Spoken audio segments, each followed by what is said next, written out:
Welcome to Ministry Beyond the Pulpit. If you're new here, this is a series where we bring our monthly themes to life through fictional stories, illustrating the lessons in vivid, memorable ways. But this month, for our winter finale, we're taking a different approach.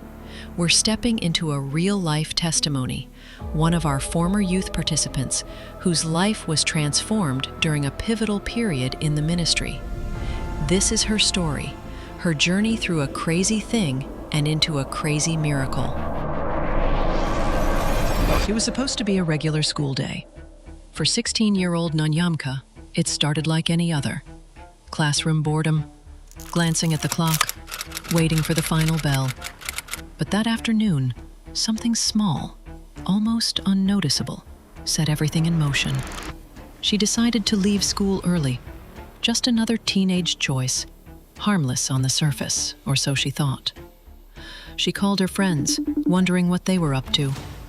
To her, it was just another day. She couldn't have known it would be the day that changed everything.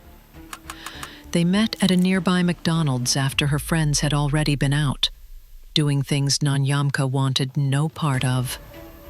She ordered food, sat down, and tried to tune out the noise. Then, in the middle of casual conversation, she overheard something. One of the girls said they were about to press another girl for talking to her man. Nanyamka barely reacted. She kept eating, thinking it was just talk, until the screams started. And as I can remember, one of our other friends came over and was like, person B is fighting.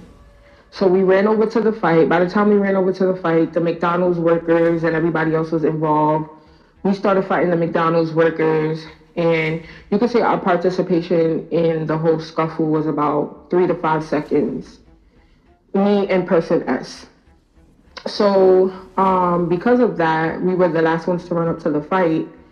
We were able to get identified because by then everything kind of like cleared out. And the detectives came in and they kind of like, pointed us out based off of people identifying us like, oh, these are the last 3 girls. We're able to get out on a desk appearance ticket because person S aunt worked at the precinct. So her aunt came and got us at the precinct. She left the precinct quietly, the weight of the day settling on her shoulders. She prayed, hoped that the ordeal would simply fade, that the paperwork, the questions, the cold fluorescent lights would all become just a bad memory.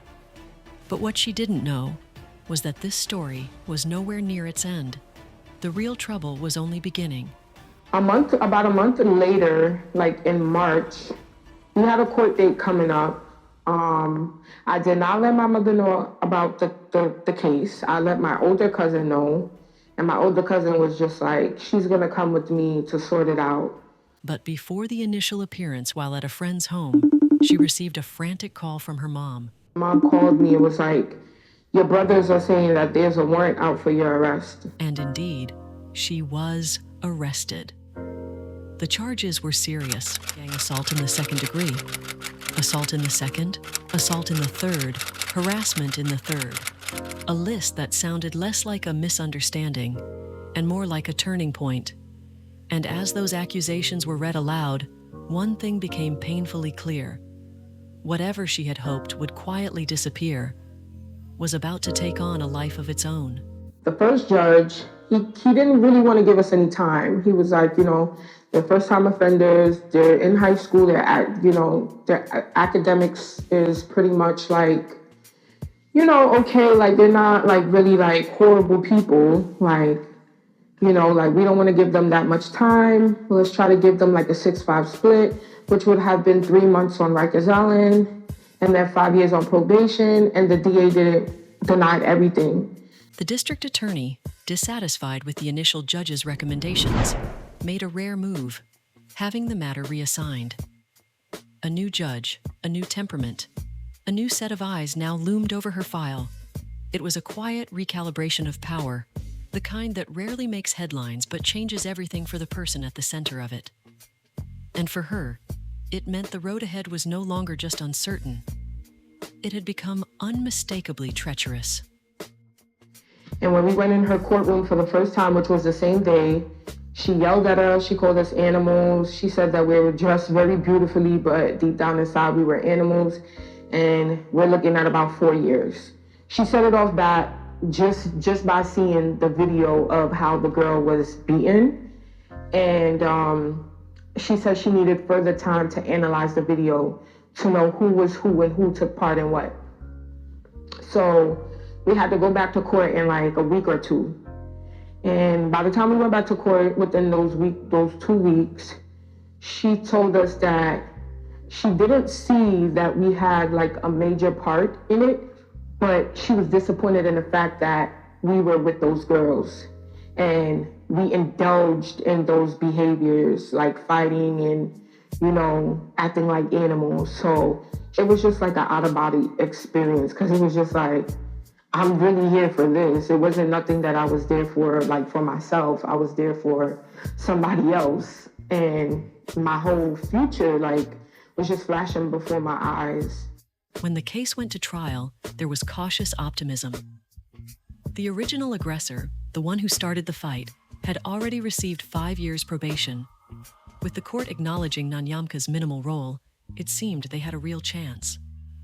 On sentencing day, as her name was called, Nanyamka rose, steadying herself as she expressed her remorse, hoping her words might still sway what was left of her fate. I was just pleading for my future. I was just letting the judge know, like, I'm not a bad person, like, it's a bad situation, but I'm gonna work on myself. I've been doing X, Y, and Z to work on myself.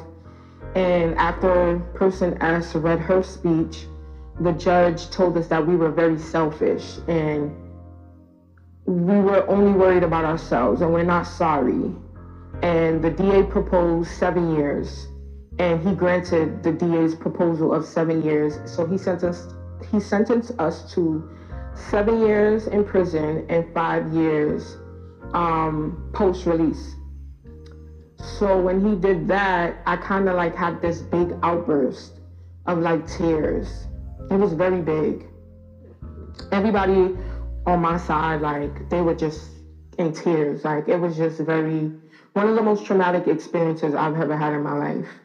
Because I was just like, 7 years, that's crazy. Nanyamka was taken away in handcuffs immediately, sent to begin her sentence in a maximum security facility, surrounded by women convicted of crimes she could barely comprehend.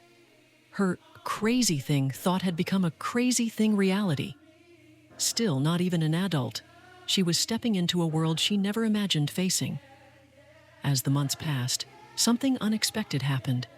She gravitated toward ministry, toward service, dreams she once held but never had the chance to grow into.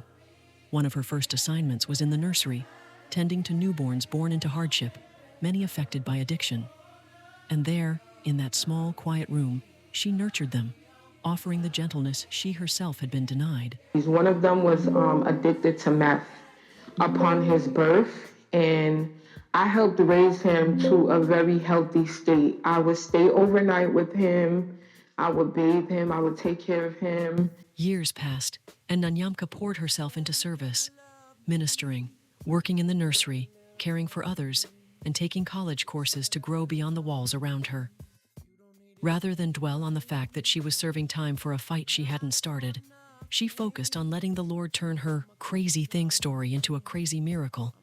She knew he couldn't finish the story without her participation, without the daily choice to do the right thing, even when no one was watching. And then, after years of quiet consistency, an unexpected door opened. A team of lawyers stepped forward, offering to take her case on appeal.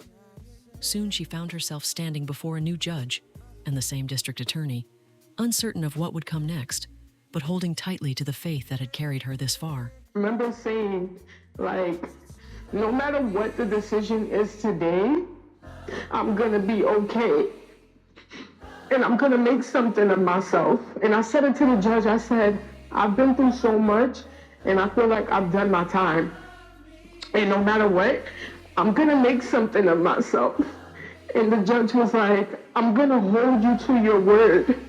And I just wanted to show everybody, like, this is not gonna stop me and it's not gonna make me I'm gonna be stronger than this. I'm gonna conquer this. And that day, the district attorney that put me in prison for 7 years, he came to me and he shook my hand. He shook my hand and he told me how proud of me he was. And on that day, Nanyamka won her appeal. After years behind bars, she was finally given a second chance, an opening to begin again and continue shaping her crazy miracle story. She stepped back into the world, determined, grounded, and grateful. In time, life blessed her in a way she once thought impossible. With a beautiful baby girl, a living reminder that even the darkest chapters can end in light. I ended up getting pregnant with my daughter. I have my daughter, her name is 7. 7 is such a powerful number for me. 7 is my number. Even though the devil tried to use it against me, 7 is my number. She went on to finish college, earning her degree, another step in proving to herself and to the world that her story would not end where it had once nearly collapsed. And then came the day she was scheduled to return to court. She arrived early, waiting to stand before the judge and show that she had kept her promise to redeem herself, that she had honored the second chance she'd been given. Something unexpected happened, something that would change the course of her life once again. It was in that moment that her crazy miracle finally unfolded. Like, Nanyamka, you're all grown up because they've known me when I was like so young, so vulnerable, so like in this very deep, dark place. And, you know, they were just expressing to me how proud of me they were. And I remember going into court and I had something prepared to speak. And I remember that same judge saying to me, like, I'm holding you to your word. And when she opened her mouth, she was like, you've done everything you told me you were going to do. You've made something of yourself. You accomplished every goal that you said that you were going to do. And for that, I'm sealing your record. Your record is sealed. You no longer have a felony on your record. And I remember just breaking down in tears. She didn't even allow me to speak or nothing. She just kept telling me how proud of me she was and how much of an inspiration I was. And the DA, they did not oppose. They wanted me to get the removal.